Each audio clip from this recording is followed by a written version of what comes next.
Ken Betwa link परियोजना को लेकर डोणन बांध पर लगातार प्रदर्शन बढ़ता जा रहा है। चिता पर लेटकर प्रदर्शन कर रहे हैं और अपनी मांगों को लेकर कई दिनों से प्रदर्शनकारी आदिवासी, किसान और ग्रामीण धरने पर बैठे हैं, प्रदर्शन कर रहे हैं और प्रशासन भी लगातार उन्हें समझाइश दे रहा है। इस बार पन्ना जिले से भी काफ़ी तादाद में लोग एकत्रित हो गए हैं और अन्य योजनाओं के लोग भी इसमें शामिल हो रहे हैं, तो लगातार भीड़ बढ़ती जा रही है। एक किसान आदिवासियों का आंदोलन लगातार बढ़ता जा रहा है और समाज सेवी अमित भटनागर इसको लीड कर रहे हैं। बीते दिन जिला पंचायत सीओ नमः शिवाय अरजरिया इस पूरे आंदोलन को लेकर समझाइश देने गए थे टीम के साथ, लेकिन प्रशासन और पूरी टीम को आंदोलनकारियों ने घेर लिया और उन पर हमला भी कर दिया। बेरंग प्रशासन को लौटना पड़ा है। तो अब इन आंदोलनकारियों में बीमारी बढ़ने का भी खतरा दिखाई देने लगा है और कई महिलाओं को बीमारियां भी होना शुरू हो गई हैं। कई तरह के चकत्ते महिलाओं के शरीर पर पड़ रहे हैं, तो कई महिलाओं को कई दिनों से फीवर भी आना शुरू हो गया है। हालांकि प्रशासन लगातार समझाइश दे रहा है। कलेक्टर ने कहा है जो उचित मांगे होंगी वो मानी जाएंगी, अनुचित मांगों को नहीं माना जाएगा और लगातार प्रशासन भी संवाद करने की कोशिश कर रहा है। लगातार अधिकारी भेज रहे हैं, संवाद भी किया जा रहा है। पन्ना जिले के लोग भी अब इस आंदोलन में शामिल हुए हैं।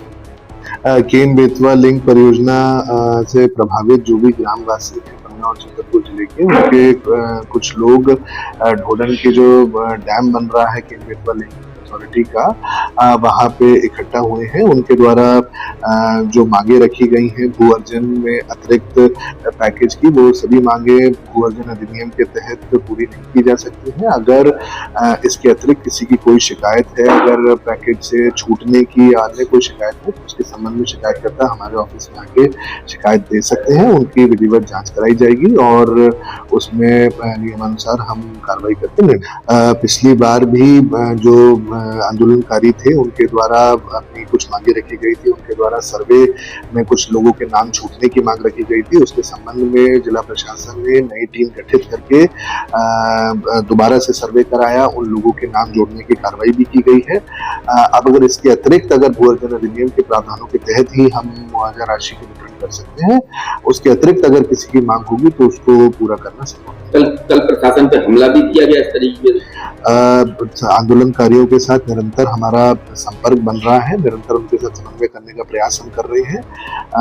उनको समझाने का प्रयास कर रहे हैं कि कानूनी प्रावधानों के तहत ही आपकी मांगों को पूरा किया जा सकता है। अगर कोई कानून को हाथ में लेने की स्थिति होती है तो उसमें हम कोई जायज मांग होगी तो उनको हम विधिवत रूप से पूरा करेंगे, लेकिन अगर कानूनी प्रावधानों के अतिरिक्त अगर कोई मांग करेगा तो वो मांग मान्य है। हम आंदोलनकारियों के साथ पूरी समन्वय स्थापित करेंगे, हम उनके साथ शांतिपूर्ण तरीके से वार्तालाप करने का पूरा प्रयास करेंगे, लेकिन अगर कोई कानून को अपने हाथ में लेने का प्रयास करेगा तो निश्चित तौर पर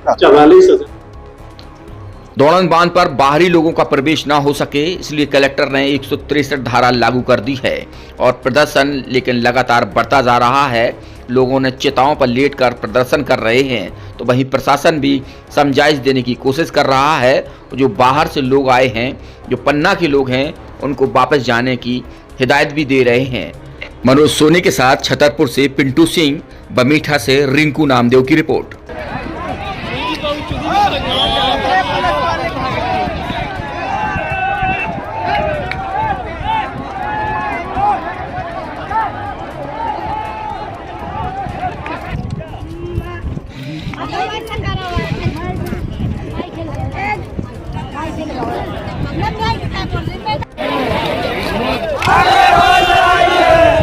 हमारा मनमानी तुम्हारी नदी, हमारी मनमानी तुम्हारी जंगल, हमारा मनमानी तुम्हारी गांव, हमारा मनमानी तुम्हारी। हमारे देश में संविधान का पालन करना पड़ेगा, लोकतंत्र की हत्या नहीं सहेंगे, आदिवासियों पे अत्याचार नहीं सहे। हमारा मनमानी तुम्हारी नहीं चलेगी, नहीं चलेगी। हमारा मनमानी तुम्हारी नहीं चलेगी, नहीं चलेगी। लोकतंत्र की हत्या नहीं सहेंगे, नहीं सहेंगे, नहीं सहेंगे। नदी, हमारी मनमानी तुम्हारी नहीं चलेगी, नहीं चलेगी। अरे जय जंगल। और जमीन जनता के अधीन, जल जंगल और जमीन जनता के अधीन गाँव हमारा मनमानी तुम्हारी नहीं चलेगी, नहीं चलेगी, जंगल हमारे मनमानी तुम्हारी नहीं चलेगी, नहीं चलेगी। नदी हमारी। ताज़ा और इन खबरों के लिए आप देखते रहें न्यूज़ साधना न्यूज। हमारे पेज को शेयर करें, लाइक करें, यूट्यूब पर आज ही सर्च करें।